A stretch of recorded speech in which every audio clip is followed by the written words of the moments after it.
નમસ્કાર કિસાન મિત્રો, જય દ્વારકાધીશ, હર હર મહાદેવ, જય માતાજી, જય રામાધણીની, જય શ્રી કૃષ્ણ.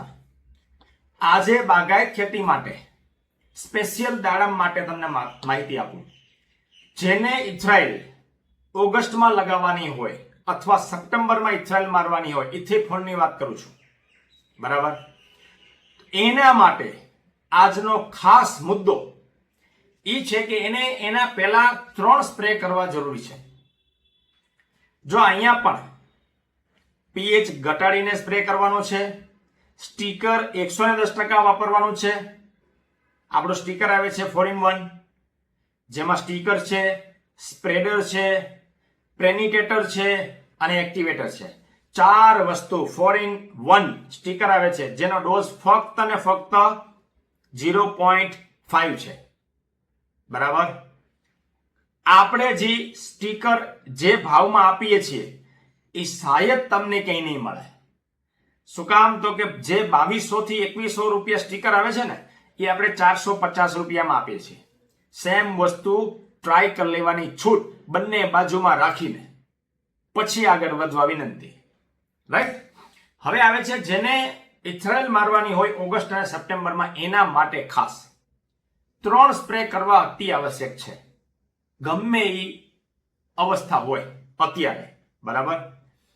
પહેલો સ્પ્રે છે 05234 અથવા ICL નો આવે છે 4932, તોય ચાલે.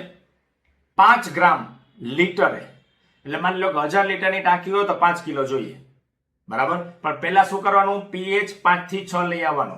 આદર્શ માપ તમને કહું છું, 5 થી 6 પીએચએ બાગાયતની અંદર કોઈ પણ સ્પ્રે કરવામાં આવે અદ્ભુત પરિણામ મળશે. એ ફંગીસાઇડ હોય, પેસ્ટિસાઇડ હોય યા કોઈ પણ મોલિક્યુલ. આ અનુભવને આધારે હું તમને કહું છું. 05234 અને એની સાથે મિક્સ માઇક્રોન્યુટ્રન આપણું બનાવેલું છે, એ પણ તમે લઈ શકો. અને તમને એમ લાગે કે ના આપણે બીજી કંપની લેવું છે, છૂટ છે ભાઈ, આપણને કોઈ વાંધો નથી. તમારી ખેતી સુધરે અને બદલાવ આવે એમાં આપણને રસ છે, બરાબર? આપણું જે માઇક્રોન્યુટ્રન છે એ એમિનો ચિલેટેડ છે. સમજો, મેં અગાઉ વિડીયો મૂકેલો છે. એમિનો એસિડ સાથે કોઈ પણ ચિલેટ કરો ને તો પ્લાન્ટ જલ્દી લે. 1 થી 1.5 ગ્રામ, એટલે કે 1000 લીટરનું પાણી લેવાનું હોય તો 1 કિલો જ જોઈએ. બહુ તો 1.5 કિલો, એનાથી વધારે જરૂરત છે નહીં. અને સ્ટીકર ફક્ત 300 ml 1000 લીટરે, બહુ થઈ ગયું, ઇનફ છે. પાવરફુલ સ્ટીકર છે, બરાબર? આ પહેલો સ્પ્રે. સ્પ્રે કરવાનો સમય યા સવારે 11 વાગ્યા પહેલા યા 5 થી 7 ની વચ્ચે અથવા 8 વાગ્યા સુધી, બરાબર? આ આદર્શ ટાઈમ છે સ્પ્રે કરવાનો બાગાયતની અંદર. પછી એના પછીનો જે સ્પ્રે આવે છે એ 13045 એને 5 ગ્રામ, એટલે કે 5 કિલો 1000 લીટરે. જેટલું પાણી એ પ્રમાણે ગણી લેવાનું, ગુણાકાર કરશો એટલે આઈડિયા આવી જશે. એની સાથે તમારે કેલ્શિયમ નાઇટ્રેટ લેવાનું છે 5 ગ્રામ. બોરોન લેવાનું નથી, કારણ કે અહીંયા બોરોનનો કોઈ રોલ નથી. 13045 5 ગ્રામ અને કેલ્શિયમ નાઇટ્રેટ.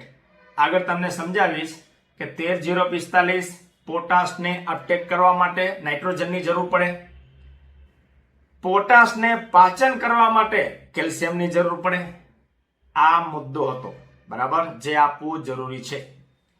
આ બે મિક્સ કરી આમાંય પીએચ ઘટાડવાનો છે, આમાંય સ્ટીકર નાખવાનો છે. સ્ટીકર વગર એક પણ સ્પ્રે ન જાવો જોઈએ.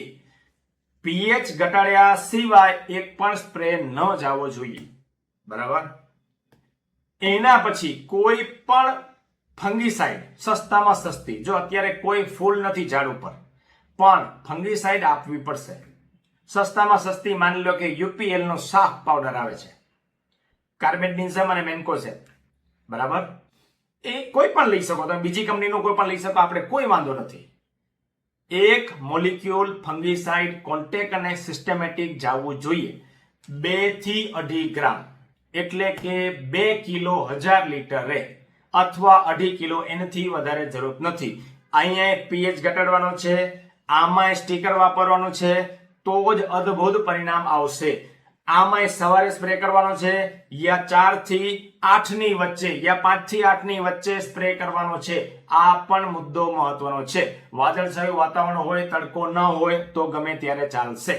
બાકી બપોર વચારે સ્પ્રે ન કરાય. રેડી?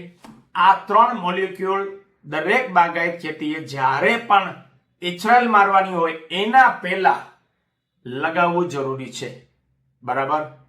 આ અમે જે પ્રેક્ટિસિસ કરી છે એ મેં તમને કીધું. તમારે શું કરવું એ તમારી ખેતી છે, તમારે જ નક્કી કરવાની છે. જેને બદલાવ લઈ આવવું હોય, જેને નવી ખેતીના આયામ બનાવવાના હોય, જેને કંઈક નવું શીખવું છે, એના માટે આ મુદ્દો છે. કરવું ન કરવું હજી કહું છું, તમારે નક્કી કરવાનું છે. બરાબર? જય સિયારામ, જય માતાજી.